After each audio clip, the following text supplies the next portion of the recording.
Sabarimala സ്വർണ്ണക്കൊള്ളയിൽ special investigation ടീമിൻ്റെ അന്വേഷണം പുരോഗമിക്കുകയാണ്. ആരുടെയും ജാമ്യാപേക്ഷ കോടതി അനുവദിച്ചിട്ടില്ല. കൊല്ലത്തെ വിജിലൻസ് കോടതി എല്ലാവരുടെയും ജാമ്യാപേക്ഷ തള്ളിക്കൊണ്ടിരിക്കുകയാണ്. മാത്രമല്ല, ഉണ്ണികൃഷ്ണൻ പോറ്റി അടക്കമുള്ളവരെ കസ്റ്റഡിയിൽ വിട്ട് കൊടുത്തിട്ടുണ്ട്, പോലീസിൻ്റെ കസ്റ്റഡി. അതുകൊണ്ട് മാറി മാറി ചോദ്യം ചെയ്യൽ പുരോഗമിക്കുകയാണ്. എന്തായാലും ജനം ടി വിയുടെ അന്വേഷണ പരമ്പര തുടരുകയാണ്. വിറ്റുവോ വിശ്വാസം?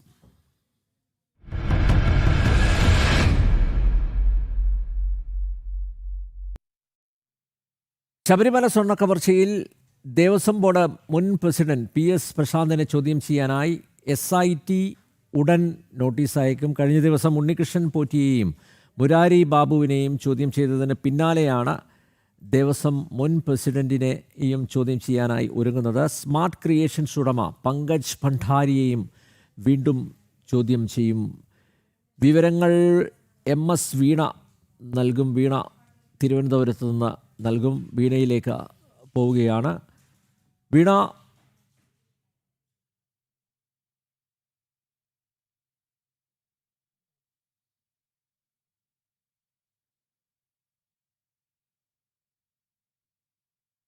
സ്പെഷ്യൽ ഇൻവെസ്റ്റിഗേഷൻ ടീമിൻ്റെ അന്വേഷണം പുരോഗമിക്കുകയാണ്. PS പ്രശാന്തിനെ ചോദ്യം ചെയ്യും എന്ന് ഉറപ്പായോ? നേരത്തെ തന്നെ മാധ്യമങ്ങൾ വാർത്ത നൽകിയതാണ്. പ്രശാന്തിനെ ചോദ്യമുനയിലേക്ക് കൊണ്ടുവരും എന്നാണ്. കാരണം ഒരു തട്ടിപ്പ് ആവർത്തിക്കുന്നതിനുള്ള കരുക്കൾ നീക്കി എന്നുള്ളതാണ് പ്രശാന്തിനെതിരെയുള്ള ആരോപണം. മാത്രമല്ല, ഈ സ്മാർട്ട് ക്രിയേഷൻസ്, തുടക്കത്തിൽ സ്മാർട്ട് ക്രിയേഷൻസിൽ പരിശോധനയൊക്കെ നടത്തിയിരുന്നു. സ്മാർട്ട് ക്രിയേഷൻസ് ഉടമ പങ്കജ് ഭണ്ഡാരിയെ ചോദ്യം ചെയ്തിരുന്നു. മാത്രമല്ല, ഈ ഇടനിലക്കാരനായി നിന്ന ആളുകളെയെല്ലാം ചോദ്യം ചെയ്തിരുന്നു. പിന്നീട് അങ്ങോട്ടേക്ക് തിരിഞ്ഞു നോക്കിയതേയില്ല സ്പെഷ്യൽ ഇൻവെസ്റ്റിഗേഷൻ ടീം. പക്ഷേ ഇപ്പോൾ വീണ്ടും പങ്കജ് ഭണ്ഡാരിയിലേക്ക് കാര്യങ്ങൾ എത്തുന്നു. പ്രശാന്തിനെ സംബന്ധിച്ചിടത്തോളം സങ്കീർണമാണോ കാര്യങ്ങൾ, വീണ?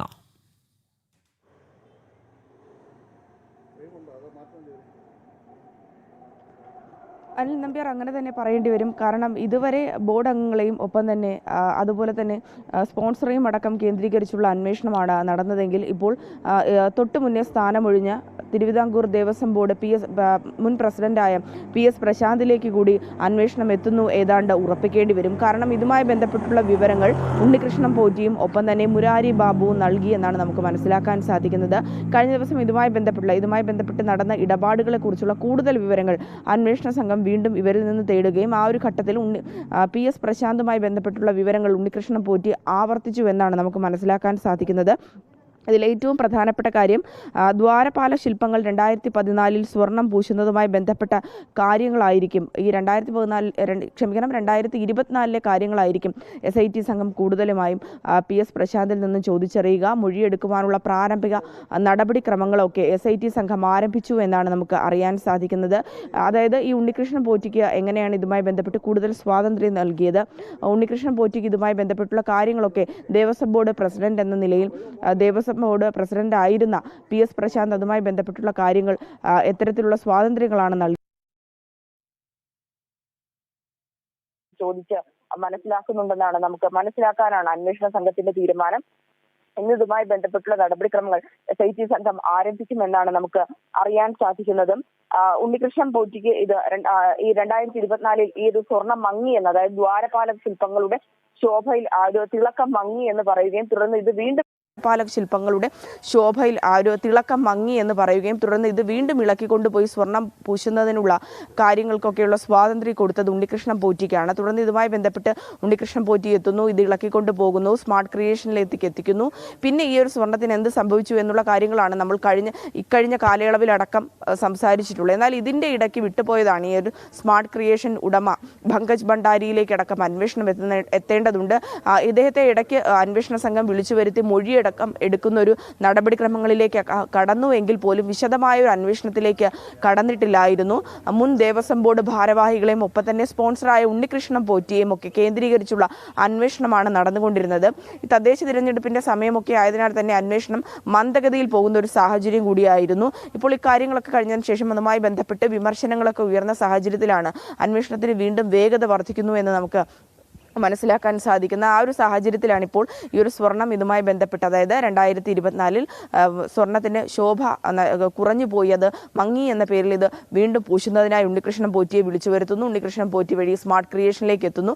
ഇതുമായി ബന്ധപ്പെട്ട് സ്മാർട്ട് ക്രിയേഷനും ഉണ്ണികൃഷ്ണൻ പോറ്റിയും PS പ്രശാന്തും തമ്മിൽ ചേർന്ന് നടത്തിയൊരു ചർച്ചകൾ, അവർ തമ്മിൽ നടത്തിയൊരു ഗൂഢാലോചനകൾ, ഇതുമായി ബന്ധപ്പെട്ട് മറ്റ് വിശദാംശങ്ങളടക്കമാണ് അന്വേഷണ സംഘം ഇതുമായി ബന്ധപ്പെട്ട് തേടുക എന്നുള്ളത്. ഉണ്ണികൃഷ്ണൻ പോറ്റി പറയുന്ന കാര്യങ്ങളിലെ വാസ്തവം തിരിച്ചറിയേണ്ടതുണ്ട്.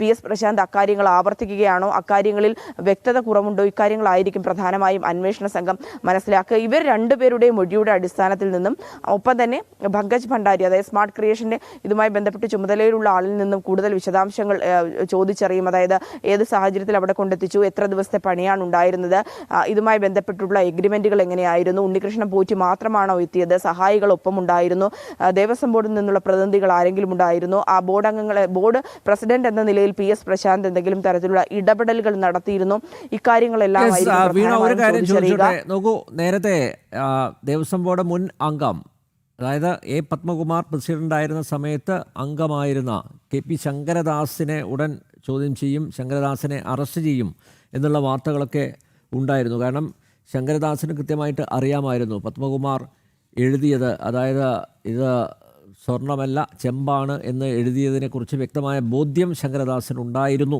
എന്ന വാർത്തകൾ പുറത്ത് വന്നിരുന്നു. അതിൻ്റെ അടിസ്ഥാനത്തിൽ സ്പെഷ്യൽ ഇൻവെസ്റ്റിഗേഷൻ ടീം തന്നെ സൂചന നൽകി ഇദ്ദേഹത്തെയും അറസ്റ്റ് ചെയ്യുമെന്ന്. പക്ഷേ അതേക്കുറിച്ചൊന്നും അറിയുന്നില്ല. ഇപ്പോൾ PS പ്രശാന്തിലേക്ക് കാര്യങ്ങൾ എത്തി നിൽക്കുന്നു. അപ്പോൾ ശങ്കരദാസിനെ ഒഴിവാക്കി എന്നാണോ മനസ്സിലാക്കേണ്ടത്?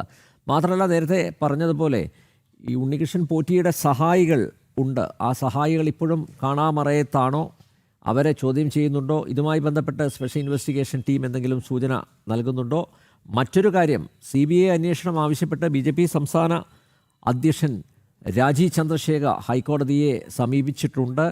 എന്തായാലും ഹൈക്കോടതി ഈ സ്പെഷ്യൽ ഇൻവെസ്റ്റിഗേഷൻ ടീമിൻ്റെ അന്വേഷണ പുരോഗതി പൂർണ്ണമായും മനസ്സിലാക്കിയ ശേഷം അത് വളരെ സുതാര്യവും സത്യസന്ധവുമായിട്ട് മുന്നോട്ട് പോകുന്നു എന്ന് ഉറപ്പുവരുത്തിയ ശേഷം മാത്രമല്ലേ അതിലും ഒരു തീരുമാനം എടുക്കുകയുള്ളൂ, അതായത് CBI അന്വേഷണത്തിന്.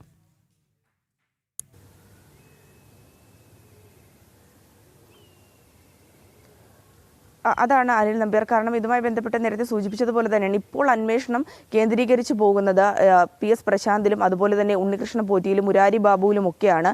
ശങ്കർദാസിനെ അടക്കമുള്ളവരുടെ വിവരങ്ങൾ ഇപ്പോൾ ഇതുമായി ബന്ധപ്പെട്ട് അന്വേഷണ സംഘം യാതൊരു വിധത്തിലുള്ള സൂചനകൾ നൽകുന്നില്ല എന്നുള്ളതാണ്. ഇതുമായി ബന്ധപ്പെട്ട്, അതായത് ഈ കണ്ണികളെ ബന്ധിപ്പിക്കുന്നതുമായി ബന്ധപ്പെട്ടുള്ള കൃത്യമായിട്ടുള്ള വിവരങ്ങൾ അറിയണമെന്ന ധാരണയിലാണ് ഇപ്പോൾ അന്വേഷണം മുമ്പോട്ട് പോയിക്കൊണ്ടിരിക്കുന്നത്. ശങ്കർദാസിനെ ഉടൻ ചോദ്യം ചെയ്യും, അറസ്റ്റ് അടക്കമുള്ള നടപടിക്രമങ്ങളിലേക്ക് കടക്കുമെന്നുള്ള വിവരങ്ങളും സൂചനകളും ഒക്കെ പുറത്തു വന്നുവെങ്കിൽ പോലും ഈ ഒരു സാഹചര്യത്തിൽ ഇതുമായി ബന്ധപ്പെട്ടുള്ള മറ്റു വിവരങ്ങളൊന്നും അന്വേഷണ സംഘത്തിലെ ഉദ്യോഗസ്ഥർ പങ്കുവച്ചിട്ടില്ല.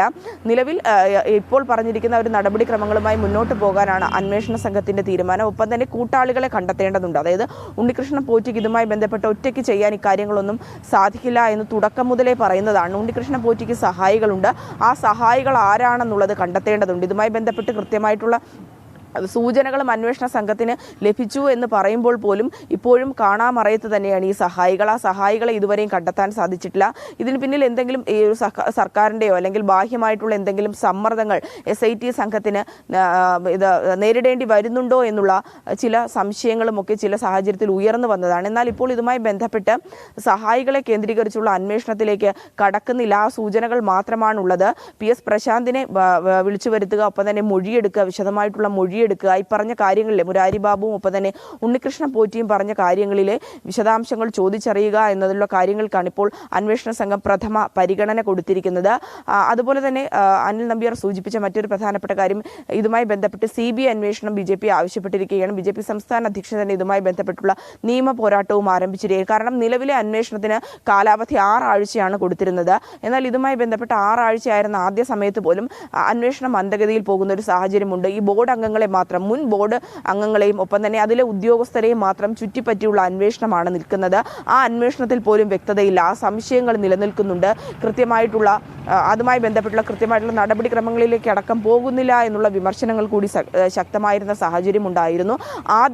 കേസ് അന്വേഷണ ആദ്യ സാഹചര്യങ്ങൾ നമ്മൾ പരിശോധിച്ചു കഴിഞ്ഞാൽ വളരെ വേഗത്തിൽ ഉള്ള നടപടിക്രമങ്ങളിലേക്കും അറസ്റ്റ് അടക്കമുള്ള നടപടിക്രമങ്ങൾ വേഗത്തിലാക്കുന്നതാണ് നമ്മൾ കണ്ടത്. പിന്നീട് ആ ഒരു മന്ദഗതിയിലേക്ക് പോകുന്നു. ഇതുമായി ബന്ധപ്പെട്ടുള്ള വിമർശനങ്ങൾ ശക്തമായ സാഹചര്യത്തിലാണ് BJP സംസ്ഥാന അധ്യക്ഷൻ ഈ അന്വേഷണത്തിന്റെ സുതാര്യത കൂടി അത് മനസ്സിലാക്കേണ്ടത്. ആ സുതാര്യതയുണ്ടോ, അത് നഷ്ടപ്പെടുന്നു എന്ന സംശയങ്ങൾ കൂടി ബലപ്പെട്ട സാഹചര്യത്തിലാണ് ഇതുമായി ബന്ധപ്പെട്ട് CBI അന്വേഷണം എന്ന ആവശ്യവുമായി ഹൈക്കോടതിയിൽ എത്തിയിരിക്കുന്നത്. ശബരിമല സ്വർണ്ണ കൊള്ളയിൽ സ്പെഷ്യൽ ഇൻവെസ്റ്റിഗേഷൻ ടീമിൻ്റെ അന്വേഷണം പുരോഗമിക്കുകയാണ്. നോക്കൂ, സ്പെഷ്യൽ ഇൻവെസ്റ്റിഗേഷൻ ടീം അറസ്റ്റ് ചെയ്തവരെല്ലാം ഇപ്പോൾ അഴികൾക്ക് ഉള്ളിലാണ്. പത്മകുമാർ, അതുപോലെ N. വാസു, ഉണ്ണികൃഷ്ണൻ പോറ്റി, മുരാരി ബാബു എല്ലാവരും തടവറയ്ക്കുള്ളിലാണ്. ഇവർ ജാമ്യാപേക്ഷ നൽകിയെങ്കിലും കോടതി അത് ഇതുവരെയായും അനുവദിച്ചില്ല. അവരുടെ ജാമ്യാപേക്ഷ തള്ളുകയായിരുന്നു. ഒന്നിലധികം തവണയായിട്ട് അത് തള്ളിയിട്ടുണ്ട് എന്നുള്ളതാണ് ഇപ്പോൾ ഏറ്റവും ഒടുവിൽ പുറത്തു വരുന്ന വാർത്ത. ദേവസ്വം ബോർഡ് മുൻ പ്രസിഡന്റ് അഡ്വക്കേറ്റ് PS പ്രശാന്തിനെ ചോദ്യം ചെയ്യാനായി സ്പെഷ്യൽ ഇൻവെസ്റ്റിഗേഷൻ ടീം നോട്ടീസ് നൽകും എന്നുള്ളതാണ്. മറ്റൊരു കാര്യം, സ്മാർട്ട് ക്രിയേഷൻസിലാണല്ലോ ഈ പരിപാടികളൊക്കെ നടത്തിയത്. ചെന്നൈയിലുള്ള സ്മാർട്ട് ക്രിയേഷൻസ് തുടക്കത്തിൽ പറഞ്ഞത് ഞങ്ങൾക്കിതൊന്നും അറിയില്ല എന്നുള്ളതാണ്, ഞങ്ങൾ ഇതിൻ്റെയൊന്നും ഭാഗമാക്കായിരുന്നില്ല എന്നുള്ളതാണ്. പക്ഷേ ഇപ്പോൾ വീണ്ടും പങ്കജ് ഭണ്ഡാരിയെ, സ്മാർട്ട് ക്രിയേഷൻസിനുടമ പങ്കജ് ഭണ്ഡാരിയെ സ്പെഷ്യൽ ഇൻവെസ്റ്റിഗേഷൻ ടീം ചോദ്യം ചെയ്യാനായി വിളിപ്പിക്കുമെന്നുള്ളതാണ്. ഈ അന്വേഷണത്തിൻ്റെ ആദ്യഘട്ടത്തിൽ പങ്കജ് ഭണ്ഡാരിയുടെ മൊഴി രേഖപ്പെടുത്തിയിരുന്നു. ഇനി ഒരുപക്ഷെ ഈ പ്രതികളുടെ ഒക്കെ മൊഴികൾ വെരിഫൈ ചെയ്തതിന് ശേഷം, പരിശോധിച്ചതിന് ശേഷമായിരിക്കും ഒരുപക്ഷെ ഭണ്ഡാരിയിലേക്ക് വീണ്ടും പോകേണ്ടതുണ്ട് എന്ന് സ്പെഷ്യൽ ഇൻവെസ്റ്റിഗേഷൻ ടീം മനസ്സിലാക്കിയിട്ടുണ്ടാവുക. അതിൻ്റെ അടിസ്ഥാനത്തിലാണ് പങ്കജ് ഭണ്ഡാരിയെ ചോദ്യം ചെയ്യാനായി വിളിപ്പിക്കുന്നത്.